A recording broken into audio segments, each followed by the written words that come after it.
From the very beginning of human civilization, ethics has been praised as a core value, a standard for distinguishing right from wrong, good from evil.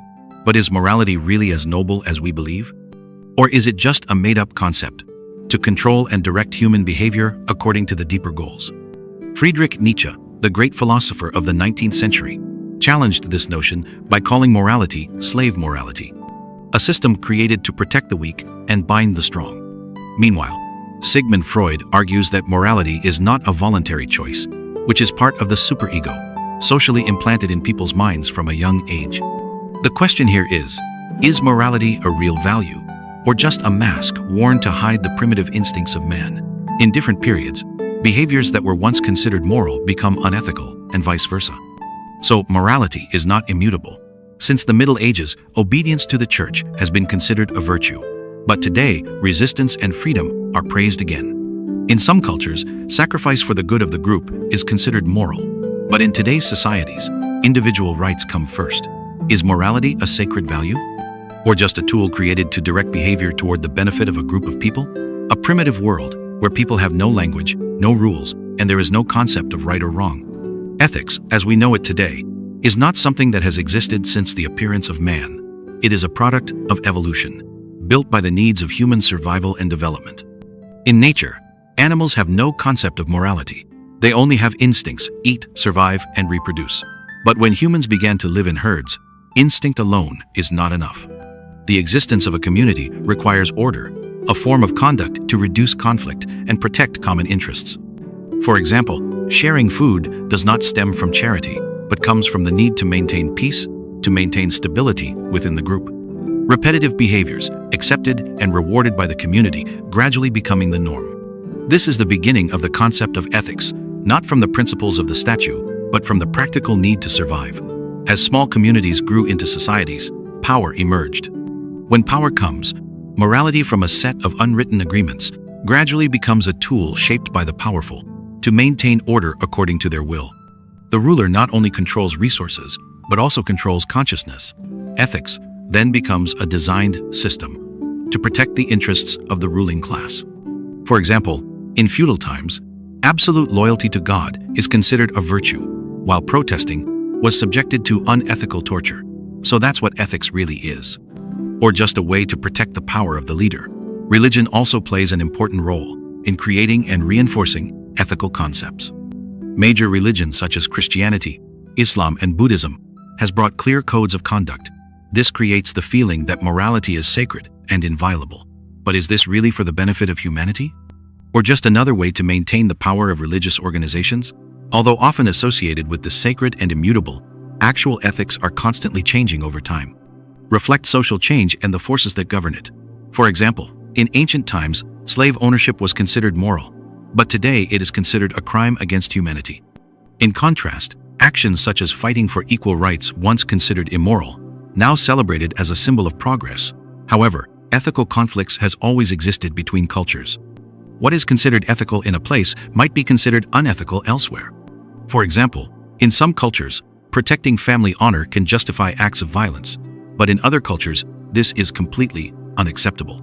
Therefore, morality is not an immutable truth, but is a product of history, power, and survival needs. But do these values really reflect the good nature of man, or are they just a shell, a way to hide the selfish motives hidden deep inside? This is a question we need to continue to ponder. When looking at different cultures, it is clear that ethics is not an immutable system. It changes with time, context, and social conditions. In Japan, the samurai spirit promotes honor, and that becomes so suicidal if you cannot protect your honor. But in modern Western society, individual survival is more important than collective honor.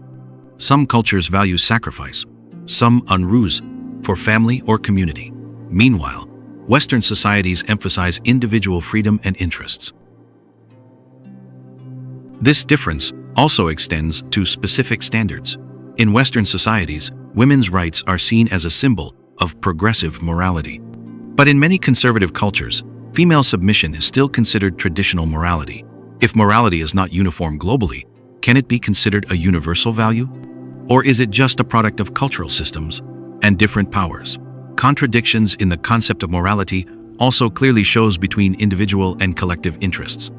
During wartime, Renunciation is often praised as virtuous, but for individuals, the price to pay is their lives. Is this act really noble, or is it just a way for the collective to exploit the individual? On the contrary, the sleepy ones, although considered unethical, act on instinct to protect life. History has recorded many cases of collective morality used to punish individuals. The magistrates' courts in the Middle Ages punished those who disobeyed the teachings, considering them unethical. But is this really moral protection, or just to strengthen the power of the church? Not all moral systems are created equal. People in power often define and impose morality to protect their interests. Religion does not only bring moral values, but also turns them into tools to control the masses. The medieval church used the concept of morality to legalize tax payment, join the crusade, and oppress those who do not comply.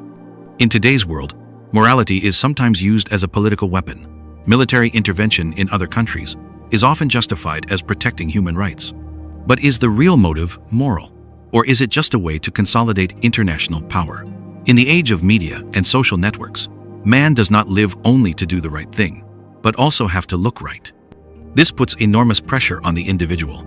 Vegan movements or canceled culture are often justified as moral protection, but in many cases, they are just emotional attacks that turn morality into a tool to destroy the individual. People today are not just trying to do the right thing, but also to demonstrate that they are doing the right thing. This makes morality sometimes no longer a real value, but is just a mask to meet social expectations. Ethics, though praised as a universal value, reality is full of contradictions and impositions. It can be used as a tool for control, or a system dominated by power. But in whatever form, the big question remains: does morality really help people live better?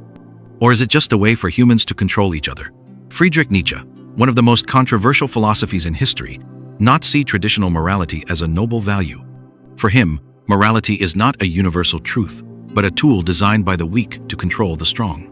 He divided morality into two opposing forms: slave morality and the morality of the strong. Values such as humility, sacrifice, and forgiveness are not expressions of superiority, but the morality of slaves. They were created to restrain strong individuals, people who dare to live true to their instincts and to make the strong feel guilty about their strength. Opposite, Nietzsche exalted the morality of the strong: creativity, power, and free will. He believes that this is the real value to help people overcome all limits and achieve greatness. Sigmund Freud, founder of psychoanalysis, provides a deeper psychological perspective on morality. According to Freud, morality is not a voluntary choice, which is part of the unconscious socially implanted in people's minds from a young age. Freud called this part the voice of society within each individual, forcing them to comply with ethical standards even if they don't want to. However, this superego often conflicts with human nature. Freud believed that instincts, basic desires, and wants are always oppressed by social morality.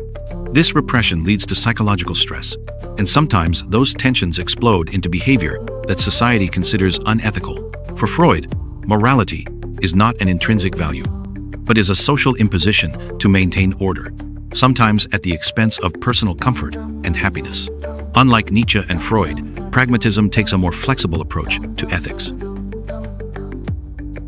According to this theory, morality is not an immutable truth, but rather a tool to achieve the best results in each context. An action that can be considered ethical in a situation, but becomes unethical in other situations. For example, sacrificing a small group to save the collective can be considered ethical, even though it violates the principle of no killing. This shows that, in practice, morality is not in the action itself, but in the results that the action brings. In general, under the lens of death studies, morality is not a universal truth, but is a flexible concept that reflects the contradictions in people and society. Nietzsche saw in traditional morality an instrument of control. Freud discovered the imposition of society on the individual unconscious, while pragmatism focuses on efficiency instead of absolute. This leads us to the question: in the modern world, as society becomes more complex and conflicting values, are traditional ethical concepts still relevant? In the modern world, ethics is no longer an immutable concept, as sacred as we once thought. With the explosion of media and technology, ethics has become a flexible concept, sometimes even manipulated and dominated by various forces. A clear example is how the media shapes public perceptions of right and wrong. Instead of just providing information, today's media often creates moral stories to direct public opinion, towards a certain goal. Environmental or human rights campaigns, though brought back to the sublime, are sometimes exploited by groups with economic or political interests. Ethics in the modern world, is it really worth it? Or just a tool to control the public? Social networks, with their rapid spread, have become an ideal environment to amplify collective moral standards. A typical example is running arm movements. Initially, it was seen as a tool to criticize wrongdoings, but today it is often abused to attack individuals or organizations based on herd sentiment. In many cases, the actions or words that are condemned are judged without any context. As a result, instead of creating understanding and improving society, these movements again fill people with fear, dare not express opinions or act contrary. This makes ethics inherently valuable for promoting understanding, sometimes becoming tools of collective pressure and exclusion. Besides, artificial intelligence (AI) has posed new challenges to the concept of ethics. Unlike humans, AI has no conscience, emotions, or sense of right and wrong, but are tasked with making important decisions.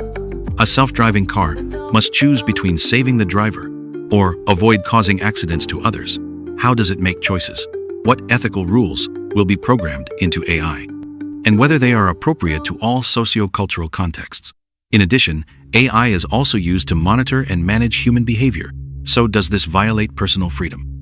As AI is used by large corporations to optimize profits, can moral values prevail over economic interests? And if man, with all his complexity, still not agreed on ethics? So how can we expect a mindless machine to do any better? A notable feature of today's society is the division in moral values. The world no longer shares a common moral system as it once did. Actions that are considered ethical, what is considered unethical in one place, may be considered unethical in another. For example, vegetarianism is praised for protecting animals, but for those who depend on livestock, that could be seen as a threat to their livelihood. Moreover, the modern world encourages individual freedom, leading to people defining morality in their own way. A person refuses to be vaccinated because it is considered personal freedom, but this action may be considered unethical because of the threat to public health. This division leads us to ask the question, can society continue to maintain stability when there is no longer a common moral system to guide human behavior? Besides, ethics in the modern world is not just a system of values, but also becomes an invisible but powerful psychological pressure. Many people do not act out of belief in true moral values, but because of the desire to meet social expectations. This creates a phenomenon we call hypocrisy, where behavior is merely performative rather than coming from inner belief. On social media, trying to maintain a perfect moral image can make many people feel tired and self-conscious. Trying to be the right person in the eyes of the community, whether in person or online, sometimes leading to stress and mental exhaustion. Ethics in modern form, does it really help people live happier? Or is it just another burden in an increasingly complicated life? In short, in today's world, ethics is no longer a simple or immutable concept. It faces media manipulation, challenges from artificial intelligence, and the fragmentation of social values. Instead of being a tool to improve life, morality sometimes turns into psychological pressure and means of human control. But is there any way to redefine morality, turn it into a value system that truly serves people? Or is it time we abandon this concept to seek other values that are more real and more authentic? Through what we analyzed, we see that morality, concept once considered core to society, is not essentially an immutable or universal value. It changes over time, culture and power, reflects diversity in perceptions and social interests. Ethics is both a tool of control and is a burden that each individual must carry. On the one hand, it helps maintain social order, but on the other hand, it can become an imposed system, keep people imprisoned in the norms of servitude and collective pressure. However, morality is not entirely a lie. Historically, it has played an important role in maintaining order and promoting social development. But in today's context, when society is increasingly complex and rapid change, traditional moral doses are still relevant. Perhaps, instead of accepting a fixed moral system, we need to build a new value system, more flexible, allowing people to be true to themselves but still maintain harmony with the community. Challenging existing ethical definitions and constantly question its value, it is necessary to adapt to changes in society, technology, and individual perception. Focus on being true to yourself and learn to understand and respect other people's differences. Choose to live not just to conform, but to create, not just to judge, but to sympathize. Morality, ultimately, does not lie in what others impose on you, but in the way you choose to become the best version of yourself, sincerely and meaningfully. Thank you for accompanying us. Don't forget to like and subscribe to the channel, and leave a comment below so we can discuss. Wish you and your family good health.